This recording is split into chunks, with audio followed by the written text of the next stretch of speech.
Hey guys, welcome back to Grain Free Homestead. My name's Derek. I'm Stephanie. And today we are going to finish up a project we started earlier this spring. When we first moved in the house, we're starting a homestead. We wanted to get our fruit trees in as soon as possible, but we've been working on our house, haven't had a ton of time. So this spring I put in some apple trees and pear trees, and it just got really, really hot really quick this year.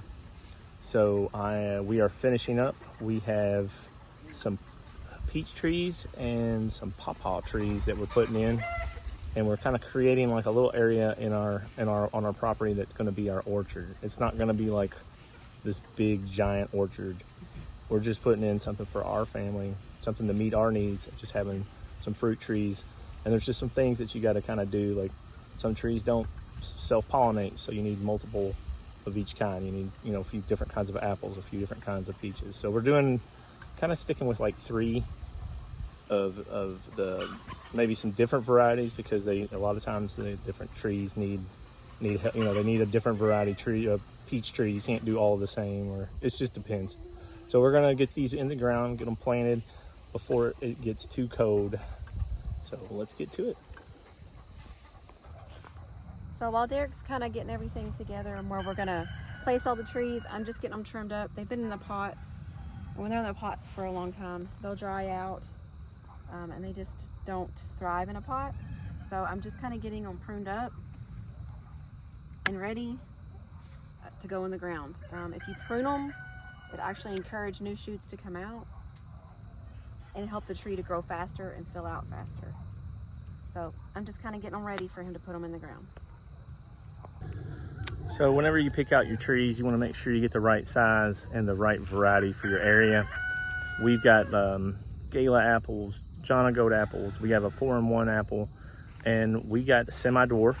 So we checked all the trees that we are getting. Get anywhere from 15 to 20 foot tall, 15 to 20 foot wide. So we're making sure we're spacing everything out at least 15 to 20 foot in space, and we're putting in rows. So that way, once these trees are mature, they're not going to be on top of each other. So before you plant your trees, make sure you get the right varieties and you have the right spacing.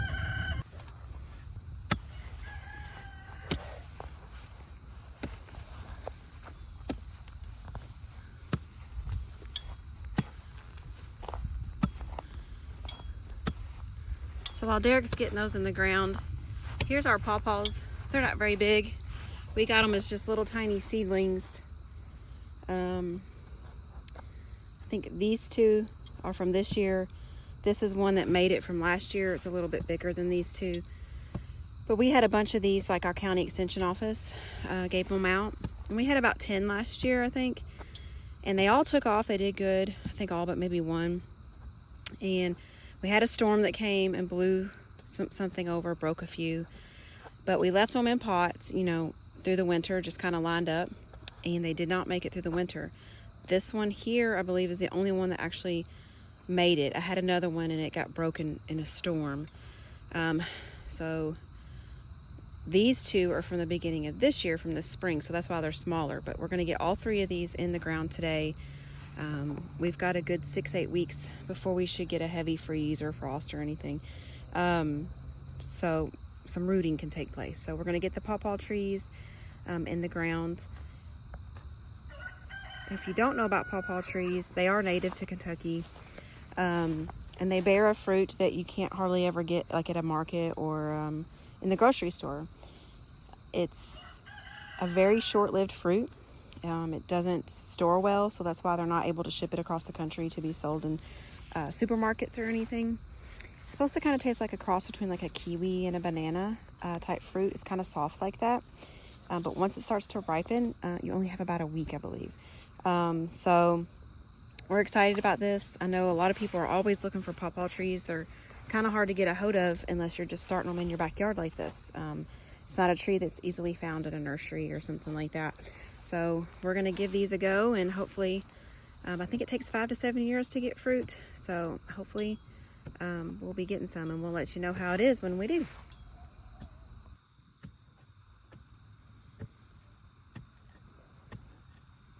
Still got to put the dirt in.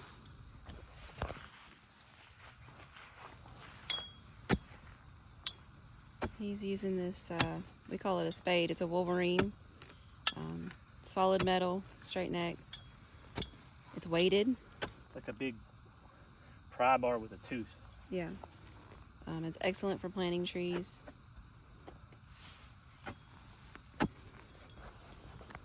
This is what we use to plant trees at our nursery, and it's so much easier.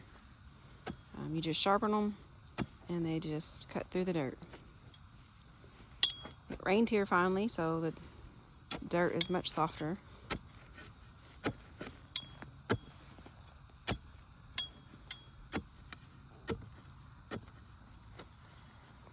So I'm walking up here to the apple trees. I wanted to show you what varieties that we got.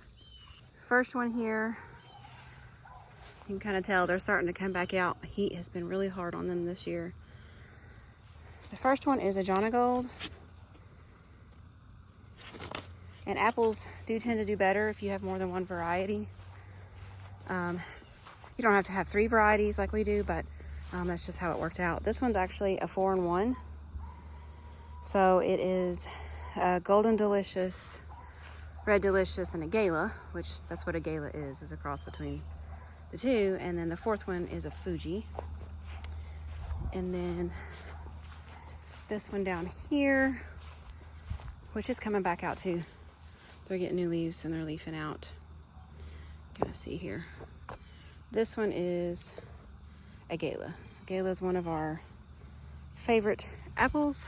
You can see it's doing pretty good, especially for the year that it's had. We have 3 pear trees. There's one, and there's one right here by me. All 3 of them are Barrlet Pears. We have a big Barrlet pear way over there on the hill.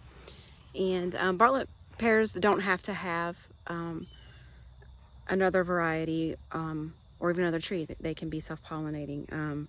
The one we've had on the hill, it's older than I am. And I made pear preserves this year. We love that pear tree. So we just like Barrlet pears. They're a good variety. They don't get a lot of pests. Peaches and apples are a different story. They're a little bit more maintenance, to whereas so far for us, the Barrlet pears have been a good choice. All right, so after we get them all planted, you want to put some mulch around to hold the moisture in and give them a good drink. So we'll see kind of how they still putting some mulch around some of them. So there's those. It's hard to see them. Here's the peaches. And here is the PawPaws. They're pretty little. Their root system wasn't real great, but once they're in the ground now, they should take off. So, it'll be nice. Can't wait to see what they do. All right, guys, we just got done planting and mulching and watering all the trees, and it's that time of year when you run out of daylight. So it's 8 o'clock and it's already dark outside. But we do have the trees in, so we just it's a long-term investment, and we got some apples earlier, so we won't have to buy apples so that we can make all this wonderful jams, jellies, all the great stuff that we can sell and eat and share with everyone. So guys, God bless you all. Hope you all enjoyed the video. Give us likes and shares and all that stuff, and we appreciate it. And y'all have a good week. See you later.